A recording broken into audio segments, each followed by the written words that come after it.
صلی اللہ علی محمد صلی اللہ علیہ وسلم. اللہم صل علی محمد النبی الأمی وعلی آلہ وسلم تسلیما. بسم اللہ الرحمن الرحیم والصلاة والسلام علی رسولہ الکریم.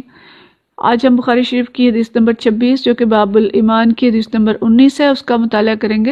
ایمانیات کے باب میں کافی سارے حدیث ہم پڑھ چکے ہیں اور ان حدیث میں ہم نے ایمان کو مختلف طریقوں سے سمجھا. کہیں پہ ہمیں حقیقی اسلام اور ظاہری اسلام کے بارے میں بتایا گیا، کہیں ایمان کی شاخیں اور ایمان اور عمل اور ایمان کے درجات اور ایمان کی حقیقت اور ایمان کے مختلف مظاہر کے بارے میں ہم نے پڑھا، اور کہیں ہمیں ایمان اور اسلام کا فرق سمجھایا گیا، اور کہیں ہم نے کسی حدیث میں دیکھا کہ ایمان اور اسلام دراصل ایک ہی چیز کا نام ہے، اور کئی جگہوں پہ ہم نے پڑھا کہ اسلام اور ایمان اور عمل دراصل ایک ہی چیز ہیں. آج کا جو باب امام بخاری نے باندھا ہے یہ حقیقی اسلام اور ظاہری اسلام کا فرق ہے، جس میں وہ باب باندھتے ہیں اذا لم یکن الاسلام علی حقیقہ، کہ جب حقیقی اسلام پر کوئی نہ ہو، وکان علی الاستسلام او الخوف من القتل، بلکہ ایسا ہے کہ ہو سکتا ہے کہ کوئی ظاہری طور پہ صرف اس نے تابعداری اختیار کر لی ہو یا قتل کے خوف سے کوئی اسلام میں داخل ہو گیا ہو. لقولہ تعالی، اس کی دلیل وہ اللہ تعالیٰ کے قول سے لاتے ہیں جو سورۃ الحجرات کی آیت ہے، قالت الاعراب آمنا قل لم تؤمنوا ولکن قولوا اسلمنا، کئی اعرابی کہتے ہیں کہ ہم ایمان لے آئے، اور آپ کہہ دیجئے کہ تم ایمان نہیں لائے بلکہ کہو کہ ظاہر طور پر مسلمان ہو گئے. یعنی حقیقتاً ان کے دلوں میں ایمان نہیں اترا تھا، بلکہ جب مسلم معاشرہ تھا اور اس مسلم معاشرے میں وہ رہ رہے تھے تو اس کے فائدے اٹھانے کے لیے وہ اطاعت کے اندر داخل ہو گئے تھے. اور اسی میں امام بخاری یہ کہہ رہے ہیں کہ فَإِذَا كَانَ عَلَى حَقِيقَتِهِ فَهُوَ عَلَى قَوْلِهِ جَلَّ ذِكْرُهُ، کہ اگر انہیں حقیقتاً وہ ایمان حاصل ہو تو باری تعالیٰ کے ارشاد کے مطابق ان الدین عند اللہ الاسلام، تو وہ اس کے مستحق ہوتے کہ بے شک اللہ کے نزدیک دین صرف اسلام ہے.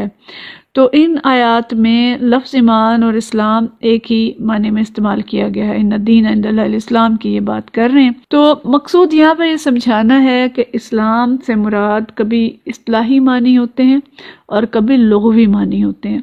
لغوی معنی تو یہ ہے کہ ظاہری تابعداری اختیار کر لے کوئی، یا ظاہراً قتل یا خوف کسی سے وہ اسلام کے اندر داخل ہو جائیں اور تابعدار ہو جائیں. اور جو اصلی جس کے اصطلاحی معنی ہے وہ معنی ہے کہ ایمان قلبی ہو، دل کے اندر ایمان ہو، اور اس ایمان کی بدولت انسان اسلام کے اعمال کرنے لگ جائے اور اس طرح تسلیم خم کر دے اللہ تعالیٰ کے سامنے، تو وہ حقیقی اسلام ہوگا. اس جو موضوع ہے اس کے ذیل میں وہ حدیث لائے ہیں، اور یہ حدیث حضرت سعد بن ابی وقاص رضی اللہ تعالیٰ عنہ سے روایت ہے. سعد رضی اللہ تعالیٰ عنہ فرماتے ہیں ان رسول اللہ صلی اللہ علیہ وسلم وقتا رحتا، کہ انہوں نے نبی کریم صلی اللہ علیہ وسلم نے ایک گروہ کو کچھ عطیہ دیا، کچھ لوگوں کو کچھ عطیہ دیا. وسعد جالس، اور سعد وہاں موجود تھے. فترک رسول اللہ رجلا هو اعجب الی، اور وہ کہتے ہیں کہ رسول اللہ صلی اللہ علیہ وسلم نے ان میں سے ایک شخص کو کچھ نہ دیا حالانکہ وہ ان میں مجھے سب سے زیادہ پسند تھا. فقلت، میں نے کہا یا رسول اللہ ہے ما لک عن فلان، کہ آپ فلاں کے بارے میں آپ کیا کر رہے ہیں، ایسا کیوں کر رہے ہیں؟ تو فرمایا فقلت یا رسول اللہ ما لک عن فلان، کہ آپ نے فلاں کو کچھ نہ دیا. فواللہ انی لأراه مؤمنا، کہ اللہ کی قسم کہ میں تو اسے مومن گمان کرتا ہوں. تو نبی کریم صلی اللہ علیہ وسلم نے فرمایا فقال او مسلما، آپ نے فرمایا مومن یا مسلمان. لیکن یہاں پہ بھی یہ فرق ہے وہ واضح کر رہے ہیں کہ مومن یا مسلمان، یعنی مومن تو ایمان تو ایک قلب کی کیفیت کا نام ہے، اور آپ کو نہیں معلوم کہ کسی کے قلب کے اندر کتنا ایمان ہے، اس لیے جو قسم کھا کے انہوں نے کہا کہ یا رسول اللہ ہے فواللہ انی لرآہ مومنا، کہ اللہ کی قسم میں تو انہیں مومن سمجھتا ہوں. تو اس وقت جو جواب دیا نبی کریم صلی اللہ علیہ وسلم نے فقال او مسلمن، کہ مومن نہیں. قسم کھا کے آپ کسی کا یہ تو کہہ سکتے ہیں کہ وہ مسلمان ہے، لیکن آپ کو یہ معلوم نہیں کہ اس کے قلب کے اندر ایمان کتنا ہے. فسکت قلیلا، پھر میں تھوڑی دیر کے لیے خاموش ہو گیا. ثم غلبنی ما علم منہ فعدت لمقالتی، کہتے ہیں پھر میرے اوپر جو میری سوچ تھی وہ غالب آ گئی، اور پھر میں نے اپنی بات دہرائی، اور پھر میں نے پوچھا فقلت ما لک عن فلان فواللہ لرآہ مؤمنا، کہ بھئی اس کے بارے میں کیا ہے آپ صلی اللہ علیہ وسلم کو، میں تو اس کو اللہ کی قسم میں تو اس کو مومن دیکھتا ہوں، مومن سمجھتا ہوں. تو پھر آپ صلی اللہ علیہ وسلم نے وہی جواب دیا فقال او مسلمن، کہ مومن یا مسلمان. پھر وہ کہتے ہیں فسکت قلیلا، پھر میں تھوڑی دیر کے لیے خاموش ہو گیا، ثم غلبنی ما اعلم منہ، پھر میرے اوپر غلبہ پا لیا جو کچھ کہ میں جانتا تھا اس نے، فعدت المقالتی، پھر میں نے اپنی بات دہرائی، وعاد رسول اللہ، اور پھر رسول اللہ صلی اللہ علیہ وسلم نے بھی اپنی بات دہرائی۔ یعنی یہ مکالمہ جو تھا یہ 2 سے 3 مرتبہ ہوا کہ انہوں نے بار بار اپنے تعجب کا اظہار کیا اور اس شخص کے ایمان کی گواہی دی، اس کے بارے میں بات کی، اور نبی کریم صلی اللہ علیہ وسلم نے وہی جواب دیا۔ ثم قال، پھر فرمایا، یا سعد، اے سعد، انی لعتی الرجل وغیرہ احب الی منہ، کہ میں باوجود اس کے کہ ایک شخص مجھے بہت عزیز ہے، میں پھر بھی اسے نظر انداز کر کے کسی دوسرے کو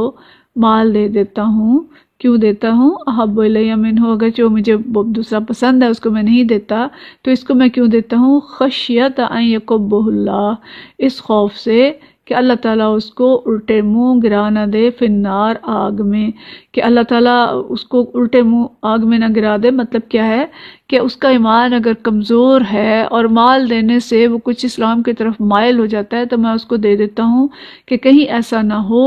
کہ اللہ تعالیٰ اس کو الٹے منہ دوزخ میں ڈال دے، یعنی وہ ایمان سے پھر جائے اور اللہ اس کو دوزخ میں ڈال دے۔ تو یعنی اس حدیث سے جو چیز مقصود ہے امام بخاری باب الایمان میں لائے ہیں، اور اس کے بارے میں جو شرح لکھی ہے علماء نے، کہ امام بخاری اس حدیث کو اس ذیل میں لا کے یہ بتانا چاہتے ہیں کہ عند اللہ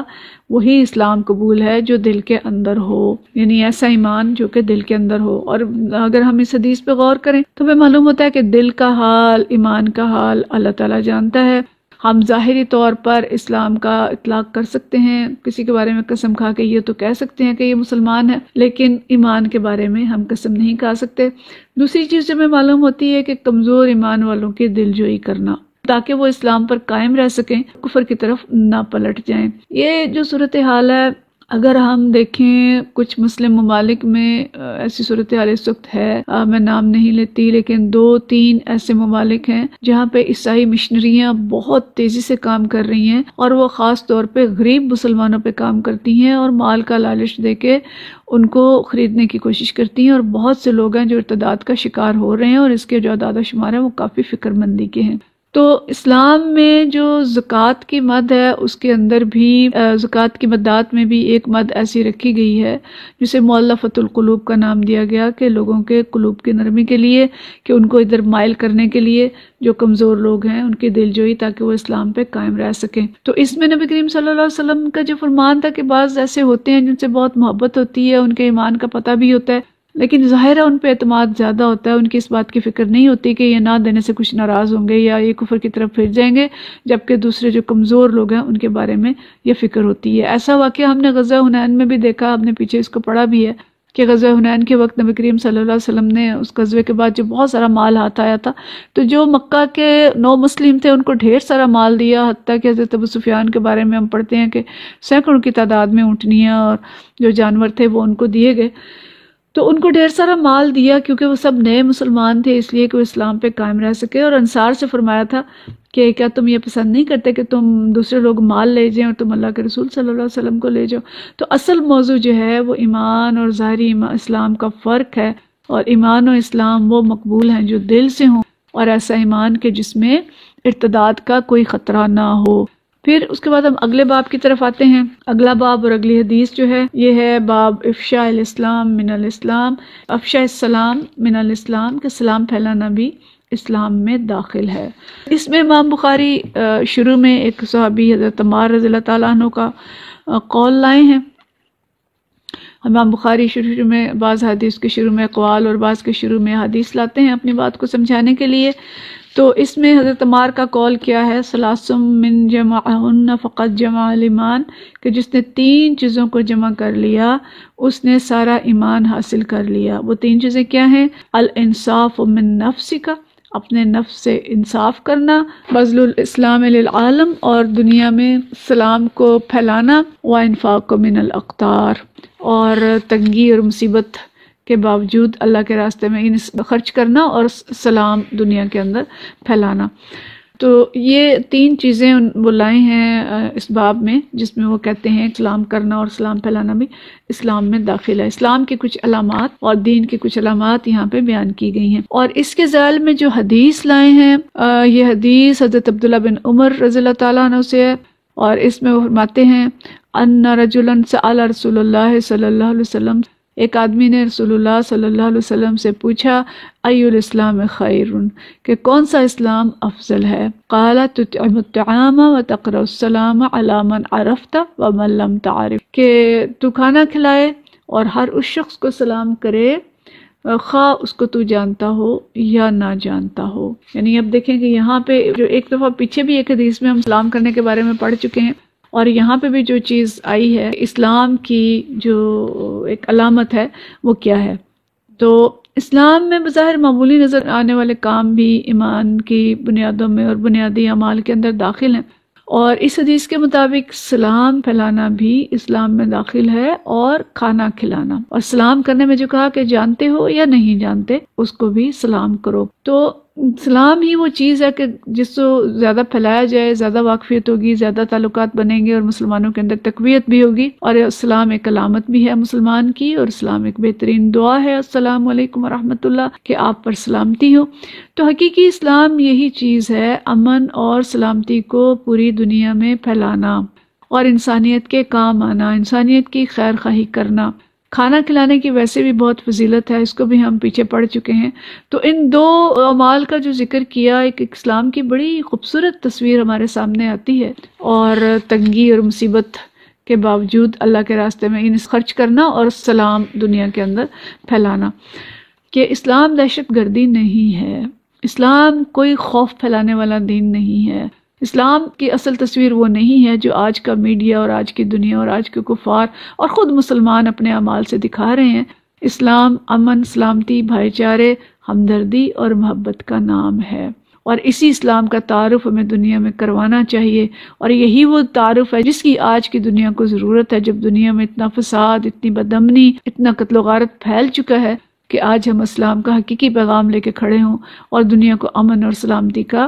میسج دیں، اور دنیا کو بتائیں کہ اسلام اس امن کا ضامن ہے، اور ہر انسان دوسرے انسان کی جان، مال اور عزت و آبرو کی سلامتی کا نام ہے۔ مسلمان اگر اپنی زبان سے السلام علیکم ورحمۃ اللہ کہتا ہے تو عملاً بھی اسی چیز کا خواہاں ہوتا ہے، دوسرے مسلمانوں کے لیے بھی اور غیر مسلموں کے لیے بھی۔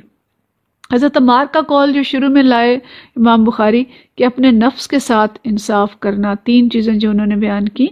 کہ نفس کے ساتھ انصاف کرنا، اور تنگی اور مصیبت کے باوجود اللہ کے راستے میں خرچ کرنا، اور سلام دنیا کے اندر پھیلانا۔ تو اپنے نفس کے ساتھ انصاف کیا چیز ہے؟ اپنے اعمال کا جائزہ لیتے رہنا، حقوق اللہ کے بارے میں، حقوق العباد کے بارے میں اپنا محاسبہ کرتے رہنا، اپنے آپ کو بہت رعایتیں بھی نہ دینا کہ نفس عیش کشی اور سستی کا شکار ہو جائے، اور نہ اتنی سختی کرنا کہ اپنے آپ پر ظلم کر کے دوسروں کو اکوموڈیٹ کرنا یا نفس کے حقوق ادا نہ کرنا۔ تو اپنے آپ کا اچھی طرح سے خیال رکھنا، اپنے آپ کو دوزخ سے بچانے کی فکر کرنا، اور اپنے آپ کو دنیا کے لیے اور آخرت کے لیے دونوں طرح سے فٹ بنانا، اور اپنے نفس پہ نہ تو ظلم کرنا اور نہ اسے عیش کشی کا شکار کرنا۔ اور تنگ دستی کے باوجود خرچ کرنا بہت زیادہ فضیلت رکھتا ہے۔ ظاہر ہے تنگ دستی میں خرچ کون کرے گا؟ تنگ دستی میں وہی خرچ کرے گا اللہ کے راستے میں ایمان جس کے دل میں گھر کر چکا ہوگا۔ ظاہر ایمان کی علامات کے طور پہ اس حدیث کو بھی لایا گیا ہے۔ اور نبی کریم صلی اللہ علیہ وسلم سے جب پوچھا گیا کہ کون سا صدقہ افضل ہے، تو فرمایا کہ تم تندرستی کی حالت میں ہو اور مال کی حرص رکھتے ہو، صحت کی حالت میں خرچ کرو، اور تمہیں فقر کا ڈر ہو، یعنی ایسی کیفیت میں ہو کہ تمہیں اس چیز کا ڈر ہو، مال خرچ کر دیا تو میرے پاس تھوڑا باقی بچے گا۔ تو یہ مسلم اور بخاری دونوں کے اندر یہ حدیث آئی ہے کہ یہ والا صدقہ افضل ہے جب انسان کو خود مال کی خواہش ہو، ضرورت مند ہو، لیکن پھر بھی وہ خرچ کرے۔ اور ظاہر ہے ایسی فکر پھر وہی کرے گا کہ جو اللہ کی رضا کی جس کو فکر ہو، اور اسلام جس کی زندگی کا اوڑھنا بچھونا ہو، اور جس کی زندگی کا مقصد اللہ کی رضا بھی ہو اور اللہ کے دین کی سربلندی بھی ہو، اور دوزخ سے بچنے کی فکر بھی غالب ہو اس کے اوپر، وہ ہر حال میں خرچ کرے گا۔ یعنی ایمان اور اسلام کی علامات ہم جان رہے ہیں ان حدیث کے اندر، اور اس میں اپنے نفس کے حقوق کا تذکرہ آیا، اللہ کے حقوق کا تذکرہ آیا، اور بندوں کے لیے امن سلامتی کا میسج جو ہے وہ پھیلایا گیا اور بندوں کے حقوق ادا کرنے کی طرف متوجہ کیا گیا کہ ان کو کھانا بھی کھلایا جائے، ان کو سلامتی کا پیغام بھی دیا جائے، اور تنگی اور مصیبت کے باوجود اللہ کے راستے میں خرچ کرنا اور سلام دنیا کے اندر پھیلانا، اور ان کے لیے ان کی جو ضرورتیں ہیں ان کی فکر کی جائے اور ان کے لیے خرچ بھی کیا جائے۔ یہ حقیقی اسلام ہے۔ اور یہ حقیقی اسلام کیسے ظاہر ہوتا ہے؟ جب ہمارے دل کے اندر حقیقی ایمان ہوگا۔